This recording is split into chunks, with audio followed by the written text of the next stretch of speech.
Hi all, welcome to football arena. World കപ്പിലേക്കുള്ള ദൂരം ഇപ്പോൾ കുറഞ്ഞുകൊണ്ടിരിക്കുകയാണ്. അടുത്ത ജൂൺ മാസത്തിലാണ് വേൾഡ് കപ്പ് നടക്കുക. അതിൻ്റെ ഗ്രൂപ്പ് ഘട്ട നിർണായ നറുക്കെടുപ്പൊക്കെ നേരത്തെ പൂർത്തിയാവുകയും ചെയ്തിരുന്നു. ഗ്രൂപ്പ് ഘട്ടത്തിലെ എതിരാളികൾ ആരൊക്കെയാണ് എന്നുള്ളത് ഓരോ ടീമുകൾക്കും ഇപ്പോൾ വ്യക്തമായി കഴിഞ്ഞിട്ടുണ്ട്. ഏതായാലും കിരീട ഫേവറേറ്റുകളുമായി ബന്ധപ്പെട്ടുകൊണ്ട് ഒരുപാട് ചർച്ചകളും അഭിപ്രായങ്ങളും ഒക്കെ ഇപ്പോൾ നടക്കുന്നുണ്ട്. PSG സ്പാനിഷ് പരിശീലകനായ ലൂയിസ് എൻറിക്കയോട് ഇതേക്കുറിച്ച് ചോദിച്ചിരുന്നു. അദ്ദേഹം തൻ്റെ അഭിപ്രായം പങ്കുവെക്കുകയും ചെയ്തിട്ടുണ്ട്.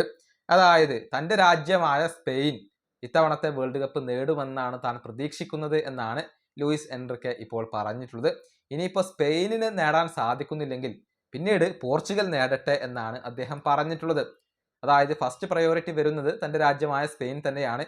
ഇനിയിപ്പോൾ എന്തെങ്കിലും കാരണം കൊണ്ട് സ്പെയിനിന് ലഭിക്കാതെ പോയാൽ പോർച്ചുഗൽ ഇത്തവണത്തെ വേൾഡ് കപ്പ് നേടാനാണ് താൻ ആഗ്രഹിക്കുന്നത് എന്നാണ് ലൂയിസ് എൻറിക്കെ പറഞ്ഞിട്ടുള്ളത്. അതിനുള്ള കാരണമൊന്നും അദ്ദേഹം വിശദീകരിച്ചിട്ടില്ല. പക്ഷേ പോർച്ചുഗൽ ഒരു വേൾഡ് കപ്പ് കിരീടം അർഹിക്കുന്നുണ്ട് എന്നാണ് അദ്ദേഹത്തിൻ്റെ ഒരു അഭിപ്രായം. തീർച്ചയായും ക്രിസ്ത്യാനോ റൊണാൾഡോയുടെ കരിയർ നമുക്കറിയാം. ഫുട്ബോൾ ലോകത്തെ ഒരു ലെജൻഡ് തന്നെയാണ് ക്രിസ്ത്യാനോ റൊണാൾഡോ. പക്ഷേ ഒരു വേൾഡ് കപ്പ് നേടാനുള്ള ഭാഗ്യം അദ്ദേഹത്തിന് ലഭിച്ചിട്ടില്ല. ഇത്തവണ ആ ഒരു ഭാഗ്യം ഉണ്ടാകുമോ എന്നുള്ളതാണ് ആരാധകർ ഉറ്റുനോക്കുന്നത്. ക്രിസ്ത്യാനോ റൊണാൾഡോ ഒരു വേൾഡ് കപ്പ് അർഹിക്കുന്നുണ്ട് എന്ന് തന്നെയാണ് ഇപ്പോൾ ഫുട്ബോൾ ലോകം പറയുന്നത്. ഈ വീഡിയോ അവസാനിപ്പിക്കുന്നു. അടുത്തൊരു വീഡിയോ കാണാം.